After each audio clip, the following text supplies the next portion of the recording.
everyone, and welcome back to another reaction video. Today we are reacting to the continuation of the Spongebob Conspiracy Compilation. As I mentioned last time, this thing's going to be about the 8 theories that Alex Bale has released, and his 8 new mini-theories. Last time we saw the Squilliam theory and the imagination theory. And this time we're going to go over the television theory and the skeleton theory. I have no idea what the skeleton theory is, but after the skeleton theory, that's it for this part. Yeah, I don't need to tell you how this goes, but be sure to check out the original video if you haven't heard what I say about this kind of subject. So, with this all said, let's start this video, shall we? Hit the like button if you enjoyed this video, subscribe to support the channel and the content provided, notification button to be notified immediately when the video comes out, and if there's any videos you would like to recommend that I should react to, put it down in the comment section below and I'll react to it as soon as possible. And be sure to give Alex Bale some love and support for all the videos that he made. His 8 conspiracy theories and his 8 mini theories are, well, I haven't seen them all, but at this point, but, well, the mini theories, but all of his theories so far have been amazing, wonderful to watch. So be sure to give him some love and support. Now, with this said, let's start with the first theory of today, the television theory. The show SpongeBob SquarePants is not what you think it is. There is a secret group of puppet masters who are always watching the citizens of Bikini Bottom and pulling the strings. Hidden within Bikini Bottom are spies that keep an eye on the characters and make sure everything goes to plan. This is a conspiracy that will fundamentally change the way you look at the show SpongeBob SquarePants, and I believe it's all actually intended by the creators, and I'm gonna prove it. This is the television theory. To start this theory, we have to go back to the very beginning of the very first episode of SpongeBob SquarePants. Ah, the sea. So fascinating. So wonderful. Here we see Bikini Bottom, teeming with life. Home of one of my favorite creatures, SpongeBob SquarePants. Yes, of course he lives in a pineapple, you silly. So let me ask you a question. Who's speaking in this clip? Well, obviously, that's just the narrator. We hear his voice many times throughout the show. Ah, Goo Lagoon. Yeah, I forgot to mention this. I'm not going to really comment that much about the previous theories unless it's like the new comments or discussions that Alex has made about the theories themselves, or when it comes to the new mini theory. So I'm not going to be talking too much. So yeah, but I will say that this one was a crazy theory, and the results at the end is like wow to me. And then it just like made me like suspicious about every single thing that we have seen in SpongeBob, and it led to this rabbit hole that just made me a bit more interested in all the SpongeBob theories around well, the series basically. So yeah, it's crazy how far things have gone for I like to say a year, but I don't know. I don't think it was a year, but at the same time I think it's hard to really remember. Maybe it was 2 years. Yeah, it might be 2 years. Maybe, probably. All I remembered this time around February was the whole event involving FGO, and something for another time. But yeah, I can't really remember the year or the year and month of doing this. Year before that, I don't know. Anyway, back to the main thing. A stinky mud puddle for you and me. Ah, the Krusty Krab. Through these doors pass all the many kinds of undersea life. Pop's boating school, where diligent students learn the rules of the road. But who exactly is the narrator? Well, he's just the narrator, right? We're not supposed to think about who he is or why we're hearing him. Lots of shows have narrator framing devices we're not supposed to think about. Caillou was amazed that Mommy had made a rainbow, just like in the picture. But there's something different about this narrator. He sounds a lot like he's narrating a nature documentary. The ocean. From above, a simple blanket of water. But below, a complex world full of color, life, and wonder. Ah, the sea. So fascinating. So wonderful. Here we see Bikini Bottom, teeming with life. What if I told you that he's not just some random disembodied voice? He's an actual character in this universe. Here we are again at the Bikini Bottom boating school. Today is once again the day of SpongeBob's boating school exam. But more importantly, this is the last test for the year. And if SpongeBob does not pass this one, it means another whole year of boating school! SpongeBob literally crashes into the fourth wall, and we actually get to see the narrator and the camera he's been filming with. The show SpongeBob SquarePants is not just a cartoon. Everything we see is a part of a nature documentary television show being filmed by scuba divers. Hey, Alex from the future here. It is kind of weird that the scuba diver seems so small here compared to most humans we see in the show. I go into this a little more at the end of the theory, but we know humans have access to shrinking technology, so I think it's very possible the filmmakers shrunk themselves down to film the show. And if you're still not convinced, I searched really hard and found an old SpongeBob DVD bonus feature that basically confirms everything. Oh yeah, you know, I had to. I was gonna pause originally, but then I had to really think about that for a second, and then realize that's kind of true with Mermaid Man and Barnacle Boy and the whole shrinking technology thing they had there. It actually pretty much makes sense. So yeah, kind of crazy, huh?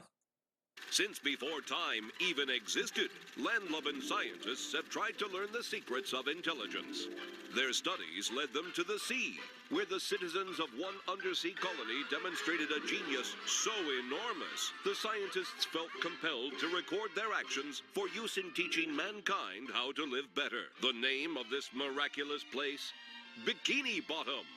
Poring over the mass of brainy masterminds scattered about this strange land, the scientists chose 6 Bikini Bottom residents at random to study.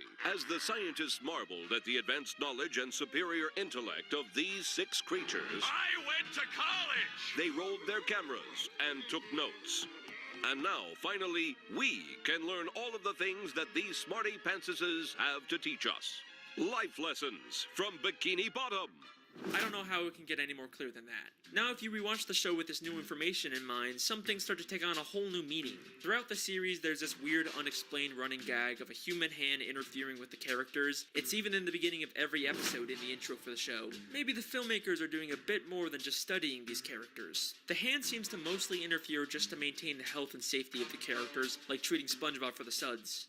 Well, Mr. SquarePants, it seems you have the suds. Are you ready for your treatment? Oh, Hans!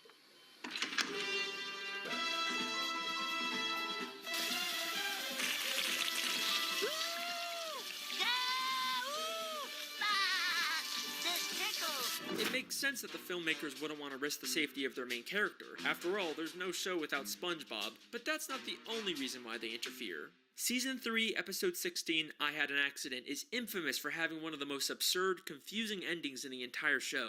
It ends with a real gorilla suddenly coming out of a Patrick costume and attacking the characters. I remember that. I remember that episode. That was an interesting ending.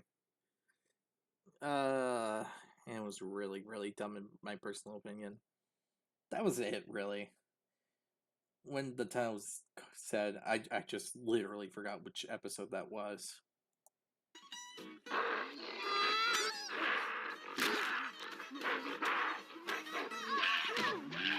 Then as soon as SpongeBob begins to question the logic of the scene, this happens. What's a gorilla doing underwater in the first place?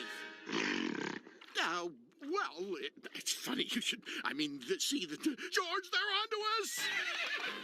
Let's get out of here.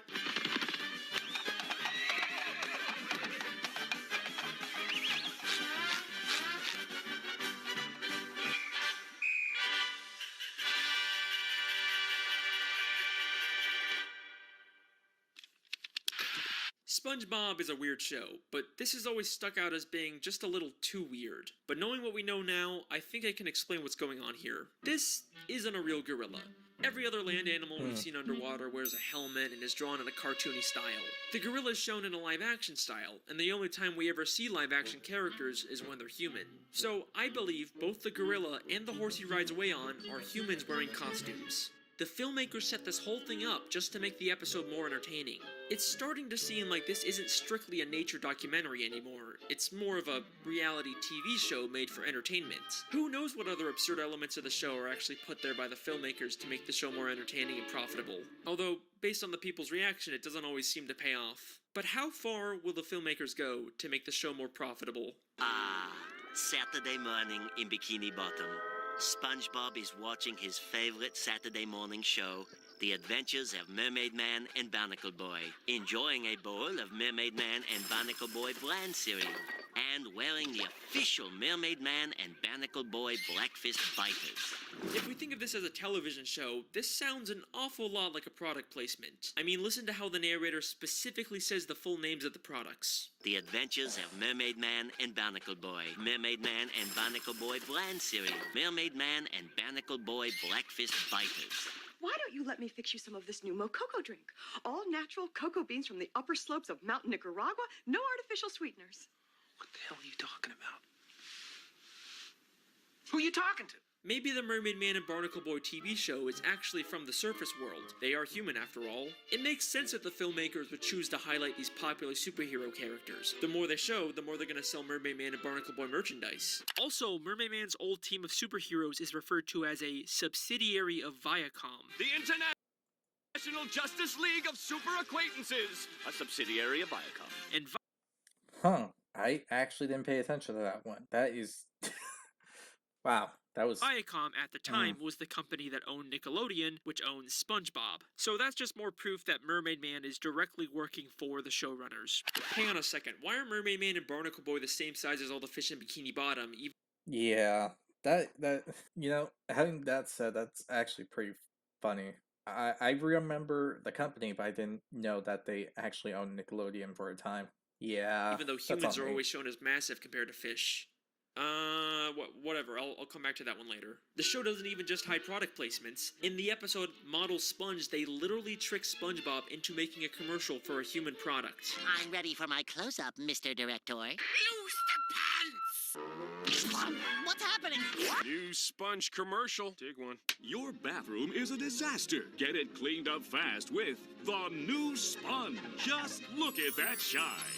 This is just like in real life how SpongeBob is such a popular character that he's used to sell tons and tons of products. So far I've shown you that the show SpongeBob SquarePants is actually a documentary television show, but the creators continually interfere to push their own agendas and make more money. But that brings us to an important question. Do the characters know they're in a television show? Let's go back to that clip where SpongeBob hits the cameraman. It means another whole year of boarding school! What happened? Oh, nothing, SpongeBob. You just struck another pedestrian. Mrs. Puff calls him a pedestrian, which sounds more like she thinks he's just some random Bikini Bottom citizen. The different types of marine life in SpongeBob are so diverse and weird looking that it's not too hard to believe that the characters just think these filmmakers are another weird type of fish. And back to the gorilla episode, the gorilla and the horse immediately get nervous and run away when SpongeBob questions what's going on. Well, it's funny you should... I mean, see, George, they're onto us! Let's get out of here. Almost like the creators don't want the characters to be aware their lives are being interfered with. Now, there isn't a ton of footage of the characters interacting with the filmmakers, but I dug really deep and found the smoking gun that answers all of our questions. This is an old commercial from 2004 made to promote the SpongeBob movie. SpongeBob, what kind of jellyfish is that? It's not a jellyfish, Patrick. It's a spaceship. Hey guys, it's Carlos from the Zone. I was wondering if you could answer a few questions. Questions? Run for your lives! No, Pat, don't you see? It wants to learn about our world, and it's chosen us. What? Yay! We've been chosen. A submarine comes down to SpongeBob and Patrick to ask questions to promote the new movie. SpongeBob and Patrick are clearly confused by this and think the submarine is some kind of alien. They also have no idea that they're the stars of a movie. Well, thanks guys. We'll see you in the movie. Bye! Movie? What's that? I know. So I think it's pretty clear at this point that the characters are unaware their lives are being filmed and interfered with. But there are some characters that have to have some level of awareness. For example, the Dr. Fish that told the human hand to treat SpongeBob, and the Director Fish that directed the commercial for the human world. What makes these characters so special?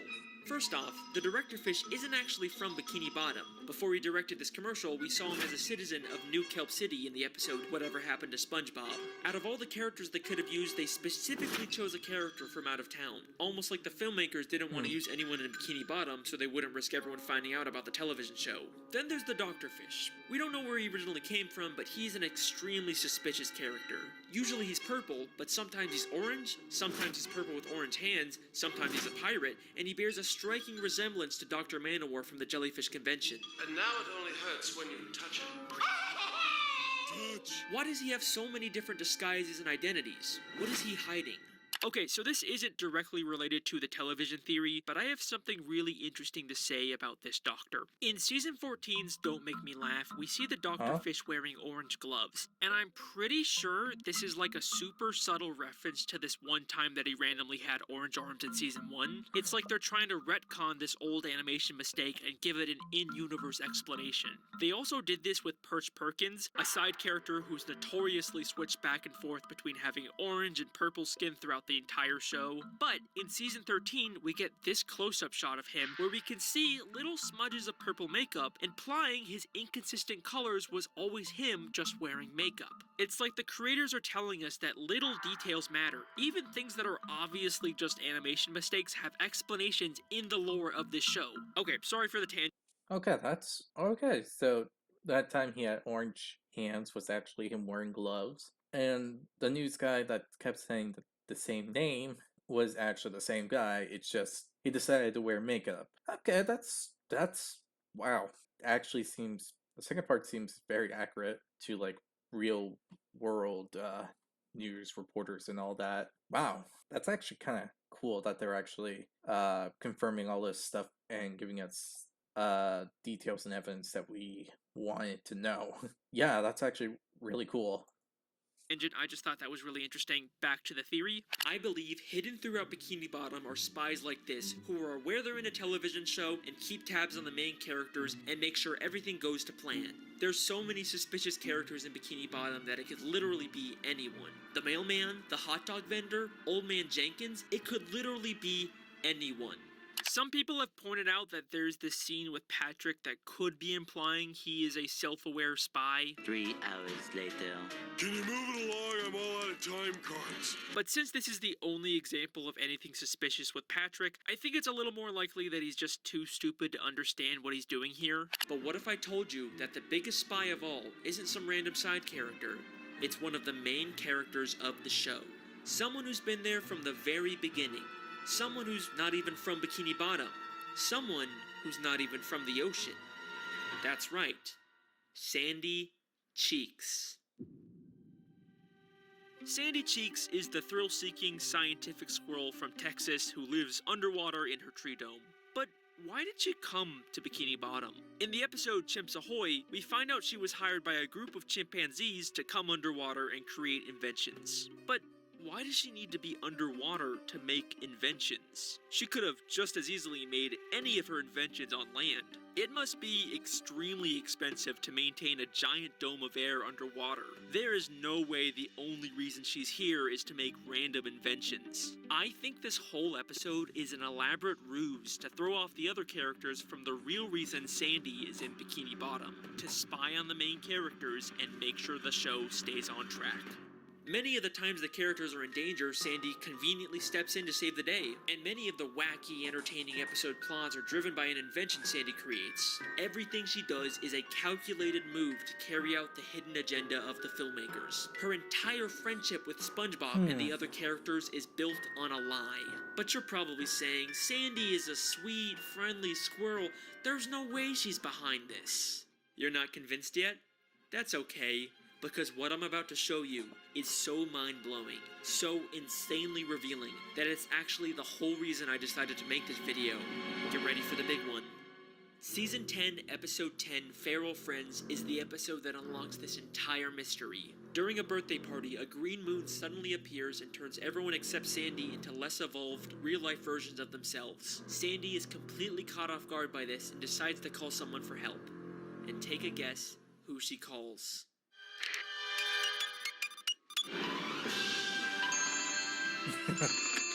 Hello? Yeah, that was a baffling kind of revelation. Seeing that for like the first time and going like, holy frick, Sandy's in leagues with these people for sure. Because this guy sounded very familiar. Well, after I was going like that, I was going crazy that this guy is the narrator, and you should have seen me after the reaction. I was baffled. A mix of the two, basically. I don't know the proper word. French narrator speaking. Hey, Frenchie! It's me, Sandy! Ah, Sandy Cheeks. How is it hanging? Oh, it's not hanging too good, Frenchie. You see, there's this... Don't say another word. I have been monitoring the behavior of the green moon all day. Huh, yeah, I guess that's a pretty interesting clip, yeah. Holy Sandy literally calls the narrator to let him know what's going on and ask for instructions on what to do next. She has been working with him the entire fucking time. He even has a picture of her on his desk. Oh my god, the narrator! Oh my gosh, my gosh! Bro, my mind is just blowing up. My mind is just exploding, dude. This is crazy. Many people have commented about this, but there has been a major new development for this Sandy is a spy theory. Really? In the brand new SpongeBob movie, Saving Bikini Bottom, we basically get outright confirmation of this Wow, I actually didn't know that bit. Okay. theory. Like, it's not even up for debate anymore. The movie reveals Sandy has been working for human scientists this entire time, and we even see this. The reason I'm back in Texas is because Bikini Bottom... Weren't that the town you were spying on? I weren't spying. I was... doing observations. Direct confirmation that Sandy is a spy 3 years after I posted my television theory. I'm doing something great and beautiful thanks to your scientific research, cheeks. My science? But I thought I knew you. Sandy. It does seem like she didn't know the full extent of what was happening. I didn't know that you were using me to spy on Bikini Bottom. And also, it's never outright said. Huh. Well, yeah, that actually confirms that. Okay, so it was just supposed to be an research kind of thing. Understand how things work, and it just went way into a different direction than what she thought it was going to go. Okay, yeah, I can see that. Huh. Never actually seen or heard heads or tails of this film, but okay, that's actually good to know. That's good to know. That the humans are using them for a secret TV show. It's actually more about using them to create merchandise in the plot of this movie, but we do get confirmation that they've always been filming them, and that the human company that Sandy works for was recently bought out by a different company, which explains why they're focusing more on merchandise in this movie rather than a TV show. You have reached Boots Laboratories, now a division of Gushing Waters Water Parks, and future home of Sea Pals. Either way, I'm gonna take the W. This theory aged very, very well. This is where I originally planned on ending the video, but there is still one small issue with the television theory. Just one nagging plot hole that contradicts everything. If this is all a television show filmed by scuba divers, then how are we seeing inside the buildings? It's not like any of the humans filming the show could fit inside them. It's the one annoying thing that keeps this theory from being complete. I mean, the most logical explanation is that they have hidden cameras inside of everyone's homes, but we never really see anything like that. Holy shit. Season 6, Episode 24, Truth or Square. The SpongeBob 10th Anniversary Special where they reveal lots of stuff about the characters. But the most damning piece of evidence comes from when the characters get lost in the Krusty Krab vents and end up in a room full of monitors showing live footage of all of their homes. Oh, my house is on TV. All of our houses are on TV. Mr. Krabs, why do you have cameras watching us? Oh, well, I just want to make sure you all floss after every meal. Thank you, Mr. Krabs. Dental hygiene is very, very important. Dental hygiene? Eugene, you lying bastard. Of course he would sell out his friends for a quick buck. And if there's any part of you that thinks there's some chance Mr. Krabs has all these hidden cameras for some other reason, then take a look at what happens next. Hey, who are those guys? I think it's us, Patrick. But who are they? Patrick, Whoa! That's Crazy. That is crazy. Alright, they're not even trying to hide it anymore. A cameraman and a boom operator have been following around the characters this entire time. And just like the gorilla, as soon as they get seen, they make a run for it. Okay, so obviously, in the new Sandy movie, Mr. Krabs sort of acts surprised and betrayed by Sandy being a spy, which kind of makes it seem like he's not a spy, but think about it. If you were Mr. Krabs and a fellow spy's cover was just blown, you're not just gonna confess that you are also a spy. You're obviously gonna play along and pretend like you didn't know anything. I don't think this really disproves anything here. The case is closed. You know, saying it like that, he has lied a lot, so it does seem in character for him to lie about not knowing. Just saying. The television theory is something the show has consistently alluded to from the very first episode to the newest episodes. Maybe one day the show will actually directly address it and our characters will discover the real truth about their world. But regardless, that's my theory. I hope you guys enjoyed. Hey, whoa, hang on a second. You thought I forgot about the Mermaid Man and Barnacle Boy thing, didn't ya? Alright, here's a quick bonus theory. Oh yeah, I guess this one already kind of had a bonus mini theory. I'll still do a new proper mini theory after this, so don't worry. Mermaid Man and Barnacle Boy were two superheroes that fought crime underwater and protected the sea from evil. Whether or not they actually did this or was all staged for television isn't clear, but they both spent their lives underwater until they became old and retired. But after spending so much time under the sea, they no longer fit in with human society. Plus, Mermaid Man is clearly dealing with some form of dementia and PTSD from fighting evil. But you can't retire. There's evil afoot. What evil?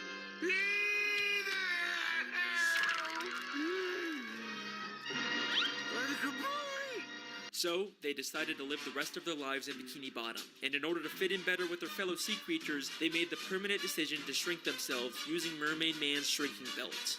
The case is closed. Again. These theories are they're crazy, man.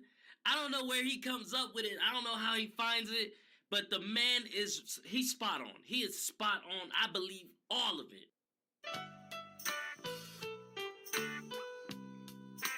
Okay, I'm just gonna say it right now. The television theory is the best SpongeBob theory I have ever made. Like it's not even close. If you I have to say that it is probably like the best one. Even though it's like the second one from the list, it has to be like top. It keeps giving out like after it was like this conspiracy theory was released, there has been parts and evidence and all this and all that keeps coming out over and over again, and there's always usually some details here and there within the different seasons that gives us a piece of evidence and proof that the television theory is right. So I'm not saying like every season, now that I think about it, every couple or few seasons, more like when there's usually like a big special or something. But yeah, so this is like a crazy thing to say it's not like top tier, because it does have its mirth and it keeps on growing to make it more of a solid conspiracy theory. That's true. That's why I gotta say it's like top 2. Maybe there might be another theory that probably should, in my personal opinion, be first, but I want to hear the other theories before coming up with a idea like that. you were to ask me if any of my theories were actually intended by the creators, I'd definitely say the television theory. There is just so much evidence that this was actually planned from the start, and now 3 years later, there's a movie that's directly confirming it. This theory literally changes everything about this show, and it's so big that I end up using it in almost all of my future theories, and I've got a bunch of new television theory-related discoveries inside of the coming mini-theories too. Speaking of which... Spooky, scary skeletons and shivers down your spine. And what's this about? What's So, this theory there's about? this viral image that's gone around the internet that points out a really funny detail about this show. There seems to be a frightening number of miniature dead human skeletons in SpongeBob. And it's a really funny observation, but it's also really strange because why are there a bunch of mini dead human skeletons in SpongeBob? Like, the animators already have a generic design for a fish skeleton. Why are they going out of their way to make these human skeletons? They're obviously much more detailed and harder to draw. And this is something we see in both early and modern SpongeBob. Well, I think the television theory actually provides a pretty good explanation for this. We know there's tons of human scuba divers secretly filming the show, and it even looks like some of them are fish-sized. And we know there is shrinking technology in this show, so like I've already said, I think it's fair to assume that humans shrunk themselves down to better film these characters undetected. Which explains why we see so many tiny human skeletons. They're the crew members who sadly passed away during the filming of SpongeBob. They are deep underwater after all, it's not the safest place for humans to be. And that's about all I had to say about this topic.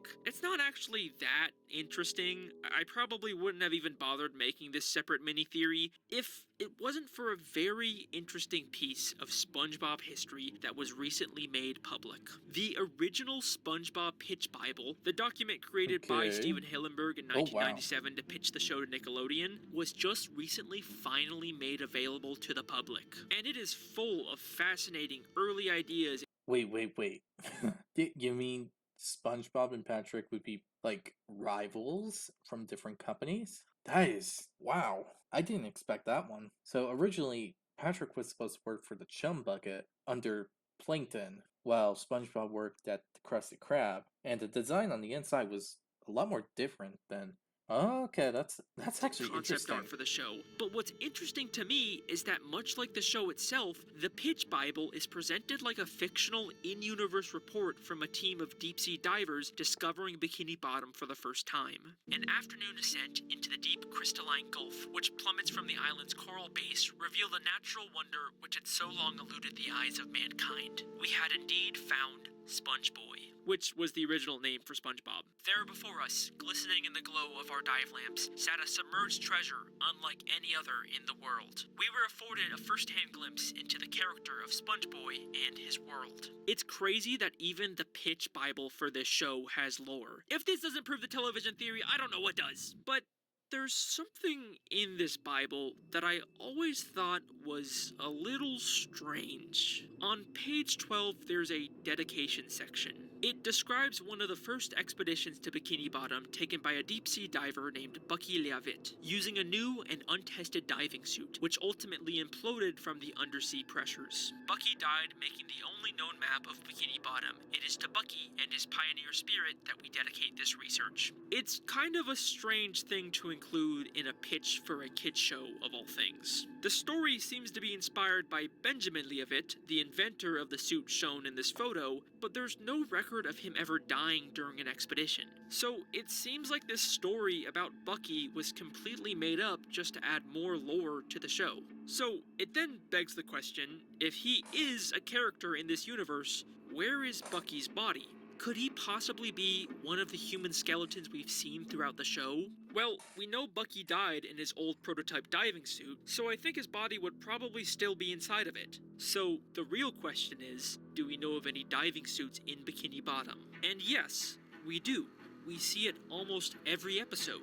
SpongeBob's television. SpongeBob's TV is clearly supposed to be an old diving suit helmet, but it's strange because it's so small compared to diving suits we've seen worn by other humans. So either this diving suit is from a shrunken human, or it's been compressed down to a smaller size by the pressures of the sea, just like Bucky's. We even see SpongeBob's TV design was a part of the original Pitch Bible. I think there's a very good chance that this is supposed to be at least the head of Bucky Leavitt. I think every time SpongeBob is watching TV, he's actually staring directly at a dead human skull. And if you don't believe me, in Season 10's Whirly Brain, SpongeBob and Patrick fight over the TV and actually pull it apart. And for the very first time ever, we get a look inside. It's an extremely fast moment, but if you go frame by frame, you'll see that inside of SpongeBob's TV is what looks like a human skull. And that is Oh. Is skeleton theory. Rest in peace, Bucky. Oh my gosh. Oh, no way. You mean to tell me that's what the skeleton theory is all about? About why there's human skeletons down in the sea and the discovery of Bucky's head? Oh my gosh. Okay. Wow. I didn't really expect that. That one actually caught me off guard. What the heck?